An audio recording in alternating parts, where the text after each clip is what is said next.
Dostlar salam və hər zaman kimi hər vaxtınız xeyir olsun. Bugün sizinlə Galaxy A seriyasının 2026-cı il üçün təqdim olunan orta segment modellərindən biri, daha dəqiq desəm Galaxy A37 haqqında danışacağam. Əslində bu smartfon A57 kimi seriyanın ən üst modeli deyil, amma məncə A seriyasında ən çox maraq doğuran smartfonlardan biridir. Çünki bir tərəfdən A57-dən daha sərfəli qiymətə satılır, digər tərəfdən isə gündəlik istifadə üçün lazım olan əsas xüsusiyyətlərin çoxunu özündə birləşdirir. Bu videoda da çalışacağam ki, Galaxy A37-də bu il olan əsas dəyişikliklərdən, ötənki Galaxy A36 ilə yaranan fərqlərdən, A57 ilə aralarında olan əsas ayrımlardan və ümumilikdə bu smartfonun kimlər üçün məntiqli seçim ola biləcəyindən danışım. Yəni yenə də məqsəd reklamvari formada alın möhtəşəmdir demək deyil, tam tərəfsiz formada baxaq görək A37 həqiqətən puluna görə yaxşı modeldir, yoxsa bu il də Samsung bəzi detalları bilərəkdən növbəti ilə saxlayıb. İlk olaraq ənənəvi qaydada dizaynla başlayaq. Bu il Galaxy A37-də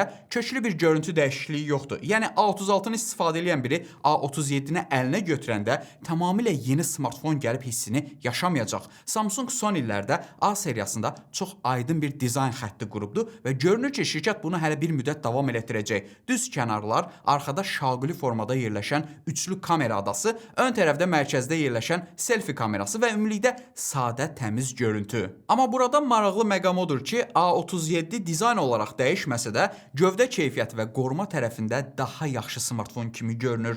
Ön və arxa tərəfində Gorilla Glass Victus Plus şüşəsinin istifadə olunması bu segment üçün hələ də yaxşı göstəricidir. Çünki orta segmentdə bəzi brendlər performansa çox fokuslanıb, gövdə keyfiyyətini ikinci plana atırlar. Samsung isə A seriyasına daha balanslı yanaşır. Əlinə götürəndə də bu cihaz ucuz telefon hissini yaşatmır. Bəli, A57-də olan daha premium hiss burada bir qədər aşağı səviyyədədir. Amma A37 yenə də gündəlik istifadə üçün kifayət qədər səliqəli, sadə görünən modeldir. Ən vacib dəyişikliklərdən biri IP68 su və tozdan qoruma sertifikatıdır. Xatırladım ki, ötənki Galaxy A36 IP67 ilə gəlirdi. Bu il isə A37 artıq IP68 ilə təqdim olunubdu. Kağız üzərində bəlkə də hamının gündəlik hiss eləyəcəyi bir dəyişiklik deyil, amma məncə uzun müddət istifadə baxımından vacibdir. Telefonu yağışda istifadə edəndə, təsadüfən su sıçrayanda və yaxud da ki, dənizin, hovuzun kənarında olanda insana biraz rahatlıq verir. Əslində ölçü və çəki baxımından da cihaz ötənki A36-nın xəttini davam elətdirir. 7.4 mm-lik qalınlıq və təxminən 196 qram çəki var. Yəni A57-də gördüyümüz o daha incə və yüngül gövdə effekti burada yoxdur. A37-nin özü əslində pis elə yatmır, amma A57 ilə yan-yana qoyanda standart orta segment smartfon hissini verir. Bu da normaldır, çünki Samsung smartfonları arasında bir fərq yaratmalıdır. Keçək ekranına. Ekranı barəsində çox uzun danışmaq istəmirəm, çünki burada böyük bir inqilabi dəyişiklik yoxdur. Galaxy A37 6.7 düymlük Full HD Plus Super AMOLED panellə gəlir. 120 Hz-lik yenilənmə tezliyi var və Vision Booster dəstəyi sayəsində açıq havada ekranın görünməsi daha yaxşı təmin olunur. Yəni sosial şəbəkələrdə gəzmək, YouTube izləmək, oyun oynamaq və gündəlik istifadə üçün ekran tərəfində hər hansısa bir problem yoxdur. Batareya hissəsinə keçsək, Galaxy A37-də 5000 mAh-lıq batareya quraşdırılıbdır. Bu rəqəm artıq Samsungun A seriyasında standart hal alıbdır. Bir tərəfdən deyə bilərik ki, dəyişiklik yoxdur. Digər tərəfdən isə bu batareya həcmi hələ də gündəlik istifadə üçün kifayət eləyir. Sosial şəbəkələr, kamera, mesajlaşma, biraz naviqasiya, biraz da YouTube istifadəsi ilə günün sonunu gətirmək mümkündür. Yaxşı olan tərəfi isə odur ki, Samsung 45 Watt-lıq Super Fast Charging 2.0 dəstəyini burada saxlayıbdır. Bu da təxminən 30 dəqiqə ərzində 60% enerji deməkdir. Əlbəttə, Çinli rəqiblərinə baxanda 45 Watt artıq çox yüksək görünmür, çünki bu segmentdə 67, 80, hətta 100 Watt enerji yığma təklif edən brendlər var. Amma Samsungun yanaşması biraz fərqlidir. Şirkət çox sürətli enerji yığmadan daha çox sabitlik, batareyanın uzun ömürlüyü və təhlükəsizlik tərəfinə fokuslanır. Texniki hissəylə davam eləyək. Bu il Galaxy A37-nin ən maraqlı dəyişikliklərindən biri məhz burada olubdu. Cihaz Exynos 1480 prosessoru ilə gəlir. Bu CPU 4 nanometrlik arxitektura üzərində qurulubdu və əvvəlki A36-da gördüyümüz Snapdragon 6 Gen 3-dən fərqli olaraq Samsungun öz çip xəttinə keçid etməsi deməkdir. İndi burada sual yaranır. Exynos'un olması yaxşıdır yoxsa pis? Məncə bu suala birbaşa yaxşıdır və yaxud da ki pisdir demək düzgün deyil. Çünki Exynos 1480 zəif çip deyil. Gündəlik istifadə üçün kifayət qədər yaxşı performans verir. Nəzərə alın ki, bu 2 il əvvəlki A55-də olan çipin eynisidir. Sosial şəbəkələr, kamera, mesajlaşma, brauzer, bank tətbiqləri, YouTube, yüngül və orta səviyyəli oyunlar üçün rahatlıqla bəs eləyəcək. Üstəlik bu il DDR5 540 tipli RAM dəstəyi də əlavə olunub ki, bu da multitasking tərəfində hiss olunan xırda, amma önəmli yenilikdir. Yəni A36-dan A37-yə keçən adam birinci gün "Vau, smartfon uçur" deməyəcək, amma tətbiqlərin açılma sürətində, kamera emalında, oyunlarda, sabitlikdə və uzun müddətli istifadə zamanı bu fərq yavaş-yavaş özünü göstərə bilər. Bu arada buxar kamerasının olması da müsbət haldır, çünki Samsung artıq orta segmentdə istiliyin idarə edilməsinə daha ciddi yanaşıbdır. Uzun müddət kamera istifadə edəndə, oyun oynayanda və yaxud da ki, mobil internet üzərindən video izləyəndə telefonun istiliyi daha sabit qalmalıdır. Əslində bunu real testdə daha dəqiq ölçmək lazımdır. Amma kağız üzərində bu detalın olması yaxşı bir haldır. Yaddaş seçimlərinə gəlincə, Galaxy A37 128 GB-lıq daxili yaddaş və 6 GB-lıq RAM, eləcə də 256 GB-lıq daxili yaddaş və 8 GB-lıq RAM variantları ilə təqdim olunur. Mənim məsləhətim çox sadədir. Əgər qiymət fərqi çox böyük deyilsə, 256 GB-lıq yaddaşlı və 8 GB-lıq RAM-lı variantını almaq məntiqlidir. Çünki artıq smartfonlarda microSD kart dəstəyi tarixə qovuşub. Bu arada bağlantı tərəfində 5G dəstəyi, Wi-Fi 6, Bluetooth 5.4, NFC və eSIM kimi imkanlar var.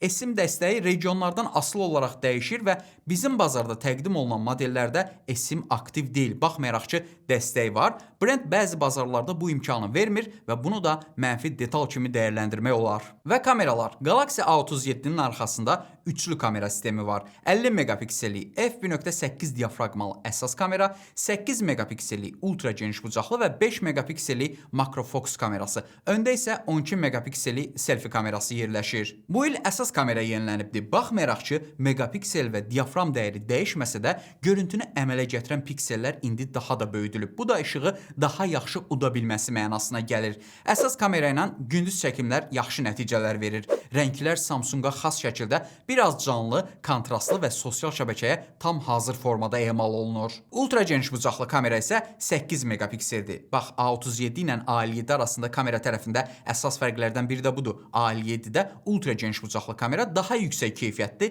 12 megapiksel olduğu halda A37-də 8 megapikselli sensor var. Gündüz işığında mənzərə, bina, qrup şəkil çəkmək üçün kifayət eləyər, amma detal, kənarların dəqiqliyi və gecə performansı baxımından əsas kameradan xeyli geridə qalır. Yəni lazım olanda işi idarə eləyər, amma wow deyilən bir kamera deyil. Makro kamerasına gəlincə, bu mövzuda fikrim dəyişməzdir. Məncə 5 megapikselli makro kameralar artıq smartfonlarda sadəcə kamera sayı tamamlansın deyə var. Bəli, yaxşı işıqda maraqlı yaxın plan fotolar çəkmək olar, amma gündəlik istifadəçi bu kameradan nə qədər aktiv istifadə edir axı? Məncə çox az.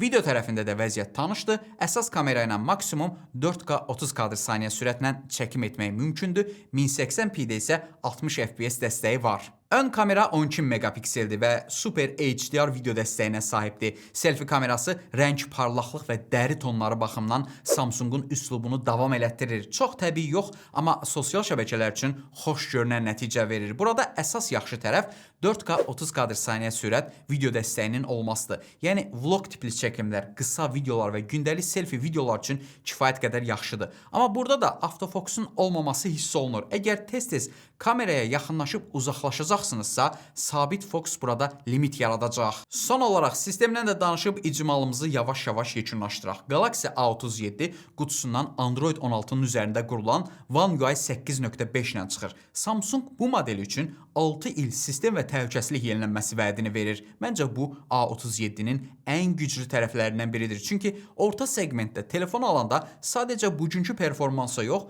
3-4 ildən sonra cihazın nə vəziyyətdə olacağına da baxmaq lazımdır. Yekun olaraq Galaxy A37 nədir? Məncə bu telefon Samsungun klassik orta segment fəlsəfəsinin 2026-cı il üçün daha da cilalanmış formasıdır. Dizaynı tanışdır, ekran yaxşıdır, batareya stabildir, enerji yığma sürəti normaldır. Prosesor gündəlik istifadə üçün kifayət eləyir, kamera əsas sensorda yaxşı nəticə verir və ən önəmlisi cihaz uzun illər yenilənmə dəstəyi alacaq. Məndən soruşsanız Galaxy A37-nin ən xoşuma gələn tərəfləri IP68 qoruması, Gorilla Glass Victus Plus şüşəsi, 120 Hz-lik Super AMOLED ekranı, 45 Watt-lıq enerji yığma, Exynos 1480 ilə gələn daha güclü performans və 6 illik yenilənmə dəstəyidir. Bunlara birlikdə baxanda telefonu uzun müddət istifadə üçün daha məntiqli seçim yaranır. Bəs modeli kimlər almalıdır? Əgər siz Galaxy A32, 33, 34 və daha köhnə A seriyası istifadə edirsinizsə, A37 sizin üçün ciddi yenilənmə ola bilər. Amma əgər sizdə artıq Galaxy A36 varsa,